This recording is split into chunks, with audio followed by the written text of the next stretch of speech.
Mga kada, usong-uso po ngayon sa social media ang bounce back after pregnancy. Parang after ilang weeks lang, balik agad sa dati ang katawan. Pero in reality, hindi po talaga ganun kadali. I myself, I can attest to that. At hindi rin po ganun dapat ang pressure. Naku, ginawa rin po sa akin yan. During my first pregnancy, lahat na yata ng uri ng pananakot ginawa nila sa akin. Sa tinatawag na fourth trimester, hindi lang katawan ang nag-a-adjust, pati isip at emosyon. Walang deadline ang paghilom, physically man yan or emotionally. Kaya naman ang letter sender po natin today ay ang letter natin ay mula kay Mommy Becca. At ito po ang kanyang message. Sabi niya, "Hi Miss Pia, isa po akong first time Gen Z mom. At kapapanganak ko lang po 3 months ago. Simula noon, pakiramdam ko po ay hindi ko nakilala yung sarili ko. Dati confident ako sa katawan ko, pero ngayon nahihiya na akong tumingin sa salamin. Ang dami kong stretch marks, lumaki ako ng sobra, at parang ang tagal kong bumalik sa dati kong weight. Nakikita ko kasi sa social media, parang ang bilis ng ibang moms mag-bounce back. Kaya napaisip ako kung may mali ba sa akin. Minsan po, naiiyak ako kasi feeling ko hindi na ako attractive at natatakot ako na baka pati asawa ko, iba na ang tingin sa akin. Nabasa ko po yung journey ni Bea Bores at somehow nakarelate ako sa kanya. Pero ang hirap po rin tanggapin. Normal lang po ba itong nararamdaman ko at paano ko po matututunan ulit mahalin ang aking sarili? Maraming salamat sa magiging advice. Yun. At para samahan po tayong tulungan ng problema ni Mommy Becca, narito po ang ating bisitang psychologist, si Archie Lawrence Heneta. Nagbabalik. Hi, Archie. Yes, good morning, Miss Pia. It's nice to be back. Thank you so much. Ibang segment ka naman today. Oh. Exactly. Pero, yes, I myself, I'm a mother of 2. I have had pressure put on me about bouncing back, 'di ba, from pregnancy figure to how it used to be. Yeah. Paano ba natin maiiwasan, Archie, if you've had experience with other patients who have had this problem, paano mo maiiwasan yung unhealthy comparison? Actually, that's common because I have many clients who have had this type of experience after giving birth. Parang may insecurity sa katawan. They find it so hard to look at themselves in front of the mirror. Some of their friends, even family members, tell them to go back to their old sexy self. Pero yun nga ang mahirap kasi syempre nanganak tayo. Maraming mga pagbabago both physically and mentally.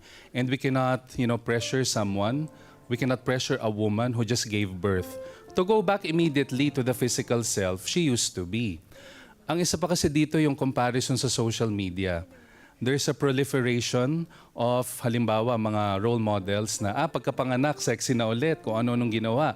Pero in reality, these are somewhat untenable. Hindi naman kaagad-agad ma-achieve yung going back to the old self. Kaya, importante dito, minsan mag-digital detox din tayo eh. Correct ka Di dyan. ba? Iba kasi yung nakikita nila, halimbawa, yung finished product kumpara dun sa working behind the scenes. Ang ibig ko sabihin dito, after giving birth, it's like working behind the scenes.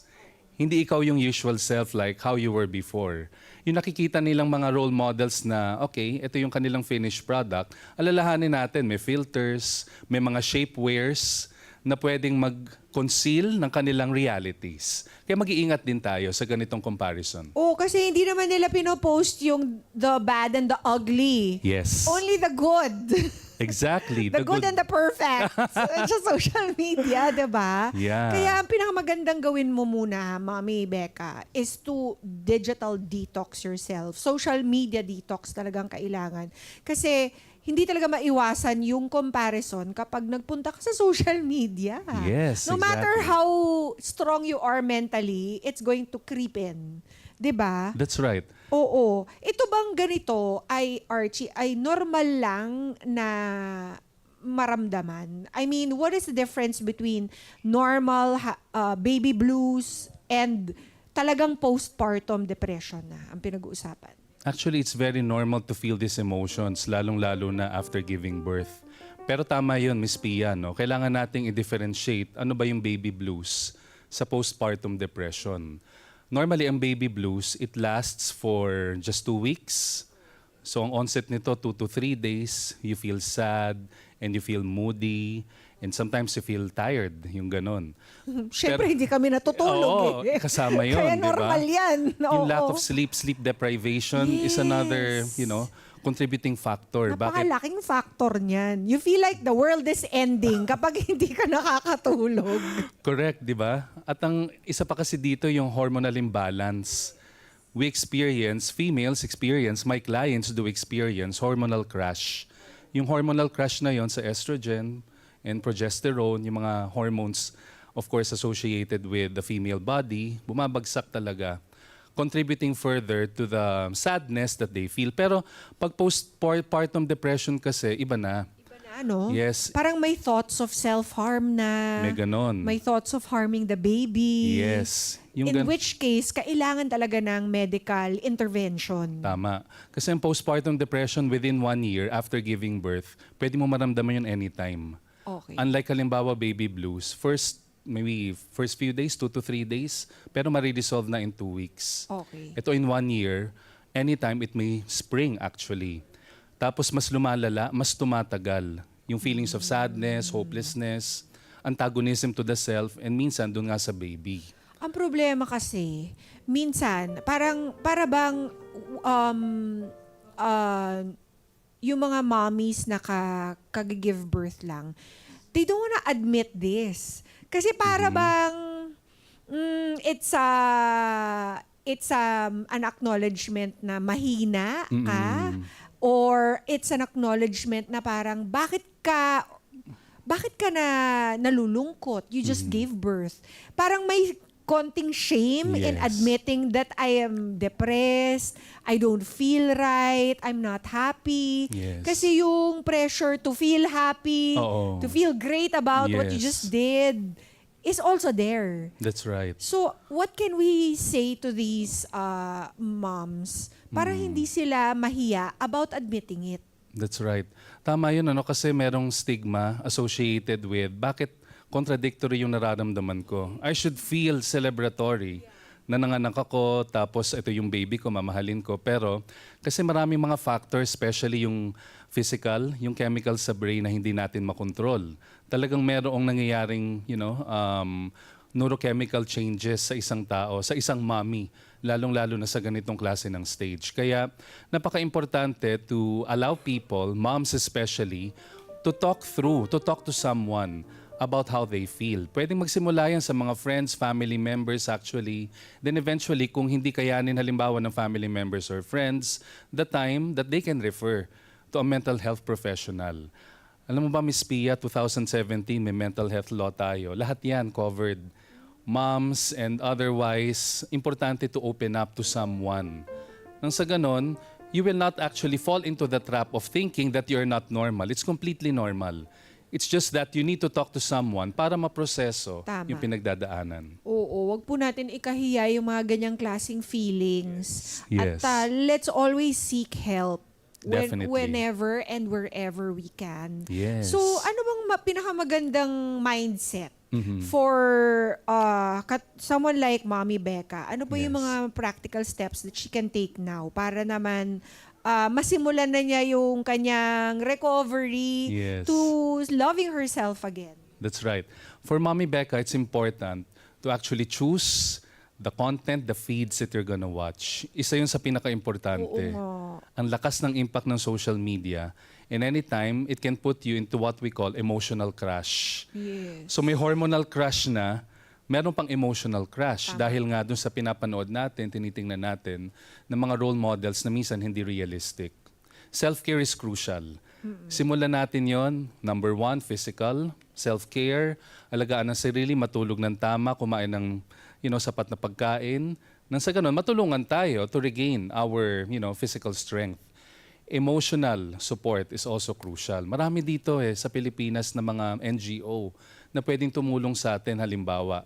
When we're feeling, for example, sad and down the pits because of postpartum experience, meron tayong pwedeng lapitan ng mga organizations and more so, professionals. Oo, I think, Mommy Becca, you should, parang yung kanyang concentration should be less about the changes that her Yes. body underwent or yung mga kapintasan niya sa kanyang katawan. Yes. Instead, focus on the miracle that you just created, 'di ba? Exactly. You created a human being. Yes. 'Di ba? Your body has just done something so heroic Yes. na nakapagluwal ka ng isa pang human being na kumpleto, that lives and breathes and grows and thinks and feels, 'di ba? Precisely. Ang galing, napakagaling talaga ng miracle na 'yan, ng miracle of childbirth. At mahalaga ba na maging open din siya tungkol sa mga stretch marks niya at sa kanyang body changes? Definitely. I'll take it to what you just said, Pia, kasi importante. To love yourself means to embrace the changes. We are actually, giving birth to the new version of ourselves as a Tama. mother That's and as a nice. I person. like that. Di ba? Yung dati na, sige, ito yung previous self natin, but now we are more renewed. And we should celebrate our bodies now. Body Yes. positivity actually is the term that we call. Oo.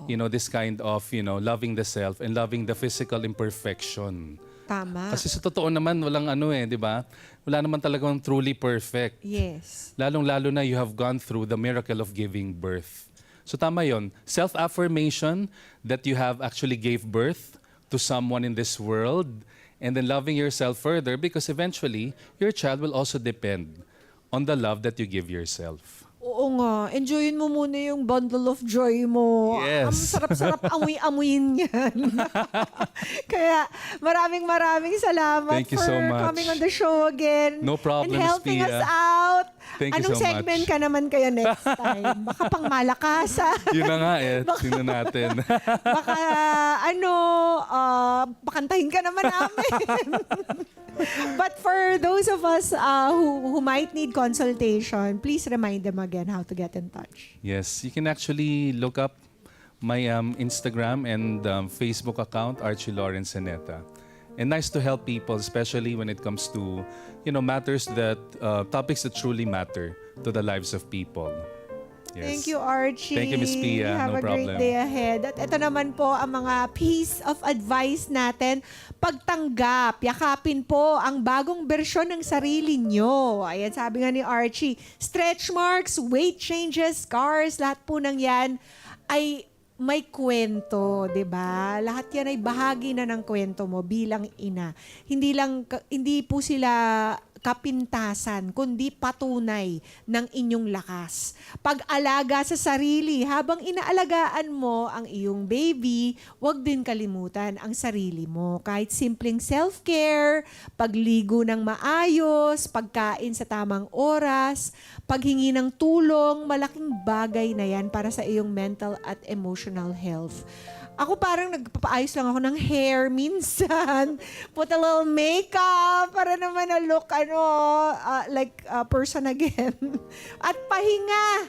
Hindi kailangan madaliin ang lahat. Ang katawan mo ay dumaan sa napakalaking pagbabago. Kaya deserve mo ang pahinga. Hindi sukatan ng pagiging mabuting nanay ang bilis ng pag-bounce back. Yes. Maraming salamat ulit, Thank you so Archie. much. At mga kada, ang pagiging ina ay hindi po race ha. Hindi po yan competition. At lalong hindi before and after challenge. Ito po ay proseso.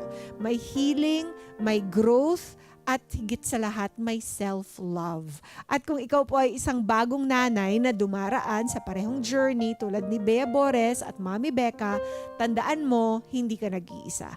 Walang timeline ang pagbangon dahil mas mahalaga ang pag-aalaga mo sa sarili dahil kapag okay ka, mas kaya mong magmahal at mag-alaga. Let's get together. Sunday 25. Sunday 25.